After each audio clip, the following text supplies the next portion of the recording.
함께 나누었습니다. 오늘 새벽에는 기도에 관한 말씀을 여러분들에게 드리려고 하는데, 기도에 대해서 설명하려고 하는 것은 아닙니다. 여러분 기도 많이 하시고 또 이미 기도하는 생활 중에 있고, 그런데 이제 제가 여러분과 함께 말씀을 나누려고 하는 것은 기도라고 하는 것이 우리들의 삶 속에 어떤 의미를 주는 것인가, 기도가 우리들에게 어떤 가치가 있는가, 또 기도한다는 것이 우리들에게 있어서 어떤 신앙의 도전이 될 수 있는가. 수준을 얘기하는 것은 아니지만 좀 더 본질적인 입장에서 우리가 이해하고, 그러니까 우리가 기도 생활하는 것이로구나, 그런 것을 좀 함께 공유할 수 있는 그런 마음으로 여러분들에게 말씀드리려고 합니다. 성경에는 기도에 대한 이야기가 너무나 많이 있죠. 근데 그 중에서 오늘 새벽에 이 야곱의 인생 속에서 기도가 어떤 것이었느냐 하는 것입니다. 이 말씀을 바꿔서 말씀드리면, 여러분의 인생 속에서 기도는 무엇입니까? 기도는 어떤 것입니까? 기도가 어떤 영향을 주고 있습니까? 여러분 생각해 보세요. 축복은 받아서 뭘 하자는 겁니까? 왜 축복을 원하는 겁니까? 복 받았는데 집을 떠나게 되고 부모를 떠나게 되고 나가는 생활을 하게 되고 돌베개를 베고 잠을 자게 되는 처량한 신세가 되었는데, 혹시 야곱이 괜히 내가 그 축복이 뭔지, 이 축복 때문에 형하고도 원수가 되고 이게 뭔가 괜히 그랬나, 이런 후회를 하지 않았을까요? 그러다가 잠이 들었어요. 그리고 꿈속에서 그는 하늘의 사자들이 오르락내리락 하는 모습을 보게 됩니다. 여기서 우리는 흔히 사다리라고 얘기하는데 이건 사다리가 아니고 계단입니다. 중동 지방에는 그런 게 많이 있는데, 우리가 바벨탑 이런 것처럼 얘기해서 바벨탑 이런 것들을 지구라트라고 얘기를 합니다. 수십 개의 지구라트가 중동에 있습니다. 바벨탑 그것만 가지고 얘기하는 것이 아니라 그 바벨탑은 그 지구라트 가운데 하나인데 그 중에서 굉장히 규모가 큰 것이죠. 그래서 그 고대의 근동지방에서 사람들이 신을 섬기면서 신에게로 가까이 가겠다고 하는 마음을 가지고, 열망을 가지고 집을 높게 지면서 이렇게 올라가는 계단을 쭉 만들어 놓은 거예요. 그런 일종의 계단이죠. 중요한 것은 무엇이냐면 이것입니다. 자, 여러분 16절 말씀을 보세요. 16절 다 같이 읽어보십시다. 시작. 야곱이 잠이 깨어 이르되 여호와께서 과연 여기 계시거늘 내가 알지 못하였도다. 그 순간에 하나님의 말씀을 들으면서 야곱이 잠이 깼어요. 그리고 이렇게 말합니다. 여호와께서 과연 여기 계시거늘 내가 알지 못하였도다. 야곱이 누굽니까? 야곱의 아버지가 누굽니까? 이삭이죠. 이삭이 누굽니까? 믿음 좋은 아버지 때문에 하마터면 죽을 뻔했던 사람이에요. 이 믿음 좋은 것도 문제가 될 수 있어요. 아버지 믿음 좋다고 아들 죽이려고 하는데, 이거 나 그 이삭에게 트라우마가 생기지 않았는지 걱정돼요. 야곱의 할아버지가 누굽니까? 아브라함이에요. 요즘 우리로 말하면 아버지 어머니가 목사야, 아니면 장로님 권사님 가정이나 마찬가지예요. 할아버지가 아브라함, 아버지가 이삭. 근데 야곱이 지금 뭐라고 말하냐면 여호와께서 과연 여기 계시거늘 내가 알지 못하였도다.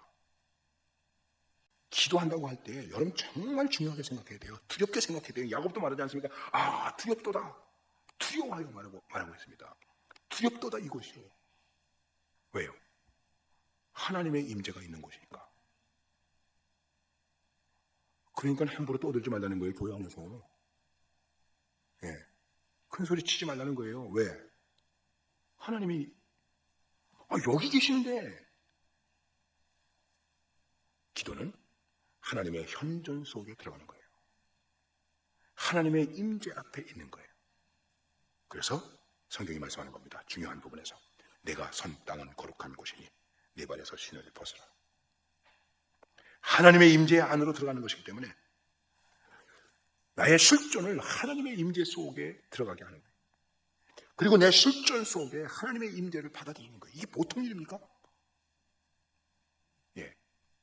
그런데 참 창피하고 부끄러운 얘기인데, 어떤 목사가 하나님 까불지만, 난 목사라고 안 불러요. 여러분 그게 말이 되는 겁니까? 우리는 안 그래? 비슷하게 해서 기도하죠.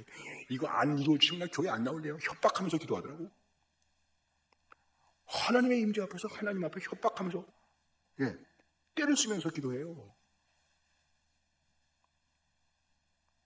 한번 생각해 보세요. 내가 기도할 때 기도해야지. 그냥 기도하는 겁니까? 내 실전 속에 하나님의 임재를 어떻게 받아들이시는가? 그것을 말하는 것입니다. 야곱이 받아들이고 있습니다. 내가 알지 못했구나. 그래서 이곳이요, 이것은 다름 아닌 하나님의 집이요 하늘의 문이로다. 내가 기도하는 장소가, 내가 기도하는 자리가, 기도하는 그 시간이 거기가 하나님의 집이요 하늘의 문이다. 여기가 하나님의 집이요 하늘의 문인 줄로 믿습니다. 하나님의 임재 앞에서 내가 기도한다는 것은 하나님의 임재를 받아들이는 것인데, 그 하나님의 임재 앞에서 우리는, 이 중요한 것입니다. 우리는 부족해도, 연약해도, 수준이 낮은 것일지라도 그래도 어떻게 됩니까? 기도해야 된다. 우리에게 기도의 용기를 주는 것입니다. 그러니까 하나님의 임재 앞에서 두려워하지만은 두려워하지 마세요.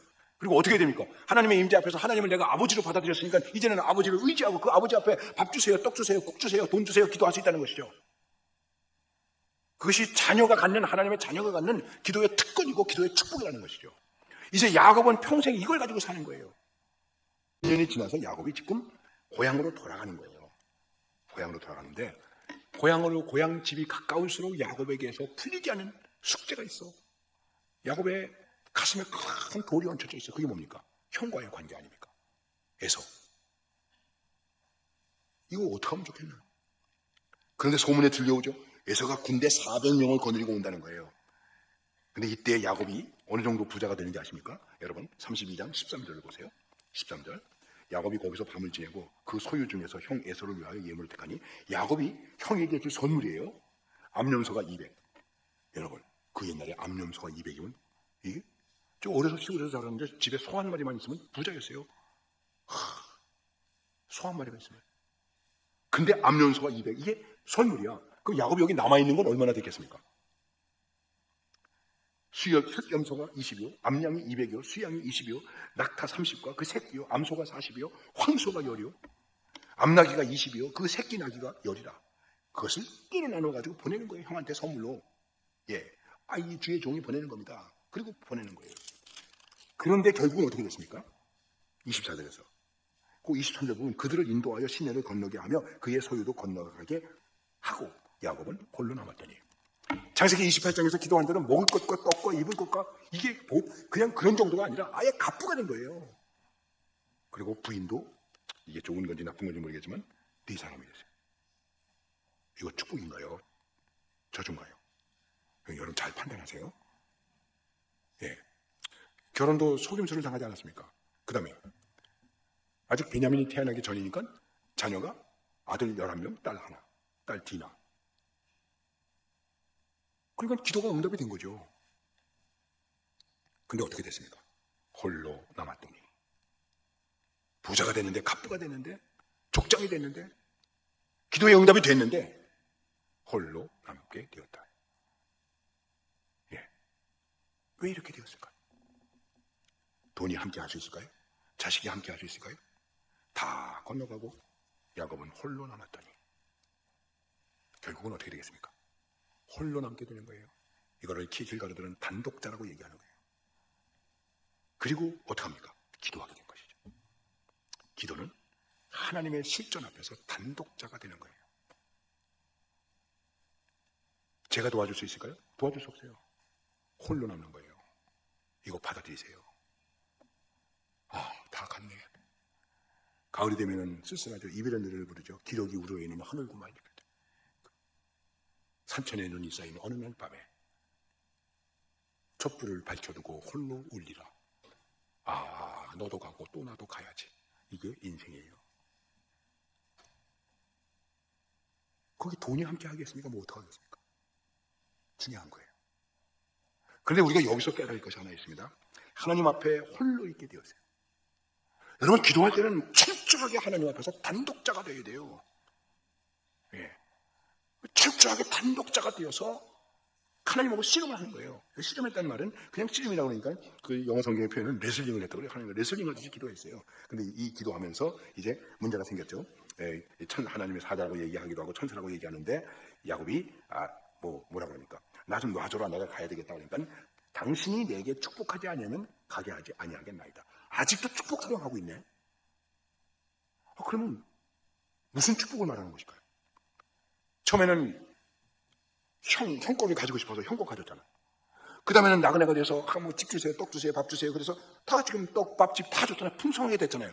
축복 받을 만큼 받았잖아요. 자녀의 축복도 받았고, 부인의 축복도 받았고, 재산의 축복도 받았고, 축복 받았잖아요. 근데 축복해 주세요 그러는 거예요. 여러분 축복을 받았습니까? 무슨 축복입니까? 그리고 진짜 축복입니까? 여기에서 우리의 기도와 신앙의 수준이 달라지는 거예요. 이걸 넘어서야 돼요. 그러니까 그 사람이 27절 그에게 이르되 뭐라 그러죠? 내 이름이 무엇이냐? 그가 이르되 야곱이니이다. 그러니까 그가 이르되 내 이름을 다시는 야곱이라 부를 것이 아니오 이스라엘이라 부르라. 야곱에게 뭐 축복해 주세요. 복 주세요. 하여간 복에 환장한 사람이야. 이 엉치뼈가 지금 삐뚤어졌는데도 삐집이 빠졌는데도 그 쩔고 이게 얼마나 아팠겠습니까, 여러분? 여러분 고관절 다치면 얼마나 아프겠습니까? 이게 대퇴부 내지는 고관절 쪽에 지금 이게 문제가 생긴 거거든요. 거기 허벅지를 쳤단 말이에요. 그 얼마나 아팠겠어요. 그런데 이 아픈데 아야 소리를 하는 게 아니라 포 그런 거예요. 이거 조금. 예? 야, 이거 대단해요. 으악 소리 지른 게 아니라 축복. 그러니까 그래, 너 이름이 뭐냐? 야곱이다. 야, 너 아직도 야곱 가지고 축복받느냐?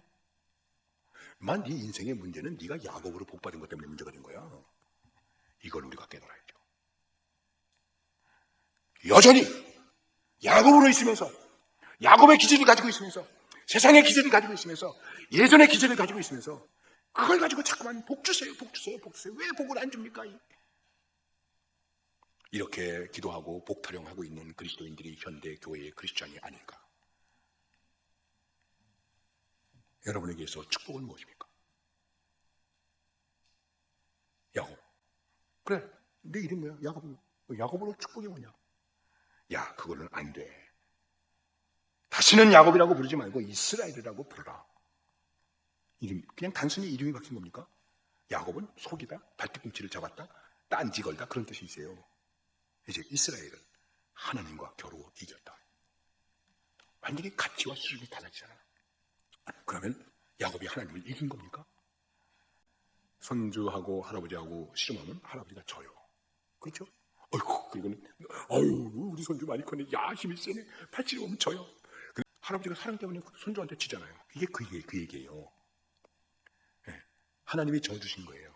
그래서 이 이스라엘이라고 하는 것의 깊은 뜻은 무슨 뜻이냐면은 하나님과 겨루어서 이겼다가 아니라 하나님의 주권을, 하나님의 다스림을 받아들입니다 하는 뜻이에요. 야곱, 네, 야곱까지 안 되지.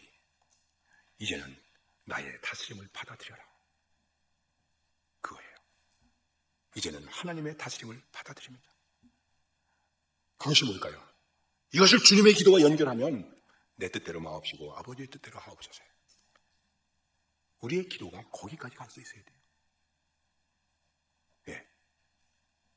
무엇이든지 구하는 대로 다 준다고 그랬는데 왜 안 줍니까? 이게 아니에요. 아, 주님의 뜻이 아니로구나. 자, 우리가 기도하면 어떻게 될까요? 오케이, 바로 주실 수 있겠죠. 응답이죠. 그런 걸 못하면 축복이 될 수 없다는 거죠. 이 얘기를 한마디로 말씀을 드리면, 제가 이렇게 말씀드렸는데, 한마디로 말씀드리면, 기도는 자기 쇄신, 자기 갱신이다. 기도하면서 자기 변화를 가져오지 못하면 그 기도는 헛거다예요. 기도한 대로 사십니까? 무릎을 꿇을 때와 일어났을 때의 삶이 같습니까? 이걸 잃어버리고 있는 거예요. 여기서 우리의 아이덴티티가 흐려지는 거예요. 그런데 그것이 진정한 축복이 되는데 그 축복이 어떤 축복이 됩니까? 자, 보십시오. 그래서 야곱의 청하에 당신의 이름을 알려주셔서 그러니까는 사람이 이르되 어찌하여 내 이름을 묻느냐 하고 거기서 야곱에게 축복했습니다. 너는 이제 이스라엘이다 그랬더니 30절 보세요. 다 같이 30절 크게 읽읍시다. 시작. 그러므로 야곱이 그곳 이름을 브니엘이라 하였으니 그가 이르기를 내가 하나님과 대면하여 보았으나 내 생명이 보존되었다 함이더라. 그래서 이 야곱이 먼저는 뭐라고 그랬죠? 베델이라고 그랬죠? 베델은 하나님의 집. 여기서 브니엘이라고 그랬어요. 브니, 얼굴, 엘, 하나님의 얼굴을 봤다. 여러분과 제가 하나님의 얼굴을 보았으면 지금 내 모습이 어떤 모습일까요? 상상만 해도 황홀하지 않습니까? 기도할 때마다 내가 주님의 얼굴을 뵙는다. 한번 생각만 해보세요. 이게 보통입니까? 지금 여러분과 제가 하나님의 얼굴을 뵌다. 내가 여기서 주님의 얼굴을 뵙습니다. 저 설교할 말이 없죠. 자기 갱신이 이루어졌을 때 그런 거예요. 그래서 나중에 야곱이 33장에 가보면 이렇게 말합니다. 33장에 가보면 10절에서 야곱이 이르되 그렇지 아니하나이다. 내가 형님의 눈앞에서 은혜를 입어 싸우면 청하건대 내 손에서 이 예물을 받으소서. 내가 형님의 얼굴을 배운즉 하나님의 얼굴을 본 것 같사오며 형님도 나를 기뻐하십니다. 하나님의 얼굴을 봤더니 형님의 얼굴도 하나님의 얼굴이 된 거예요. 여러분과 제가 기도하면서 하나님의 얼굴을 보면 인간의 모습이 하나님의 모습으로, 주님의 모습으로 보여줄 수 있다는 거예요. 옆에 집사님, 집사님 얼굴 보니까 주님 본 것 같아. 그렇습니까? 평생을 살고도 부부가 평생 연분이 아니라 평생 왼수. 옛날에 그런 거 들어보셨죠? 이게 되겠습니까? 하나님의 얼굴을 보는 사람들이, 하나님의 말씀을 듣는 사람들이 사람의 얼굴을, 형제의 얼굴을 어떻게 보고 있습니까?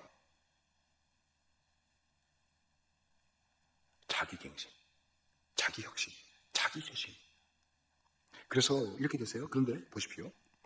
31절, 그가 분이엘을 지날 때에 해가 돋았고 그의 허복다리로 말미암아 들었더라. 야곱은 축복을 받았어요. 축복을 받았지만 어떻게 됐다고요? 절었더라. 쩔뚝거리게 됐어요. 그때부터 야곱은 죽을 때까지 쩔뚝거리며 살았어요. 자기 갱신은 아픔이 있는 거예요. 내가 깨지는 아픔이 있는 거예요. 눈물이 있는 거예요. 그거 없으면 자기 갱신이 안 되는 거예요. 그 속에 특별히 회개의 눈물이 있는 거예요. 기도 속에 자기 갱신이 있는가? 변화시켜 주시옵소서. 누구를? 아이들이 모여가지고 이렇게 하다가 아들놈이 아빠, 내 문제가 있는데 이거 어떻게 하면 좋죠? 나하고 상담해. 그랬더니 아들이 하는 말이 아빠하고는 안 돼요. 그러니까 누나가 보고 있다가 기도해 그러더라고요. 그러니까 이 아들놈이 하는 말이 이건 기도해도 안 되는데, 지금 목사의 아들과 딸이 앉아가지고 한 놈은 기도하라 그러고 하나는 기도해도 안 되는데, 야 이거 어떻게 되는 걸까? 그랬더니 우리 딸이 이렇게 얘기하더라고요. 다시 누나가 아니야 달라. 뭐가? 기도한 거하고 기도 안 한 거하고 달라. 내가 그 말에 큰 은혜를 받았어요. 그렇지. 여러분 새벽에 교회는 기도하고 직장에 오늘 새벽 기도하느라고 무슨 요새도 새벽 기도를 하나 할 수 있겠죠. 기도한 것하고 안 한 것하고 다릅니다. 그러니까 기도해야 됩니다. 나의 일생 다도록 뭐 하겠다고요? 기도하리라. 그러면 주께 맡긴 나의 생애 영원하리라. 다 같이 나의 일생 다도록 기도하리라. 기도하리라. 주께 맡긴 나의 생애, 주께 맡긴 나의 생애 영원하리. 우리 두 손 높이 들고 나의 일생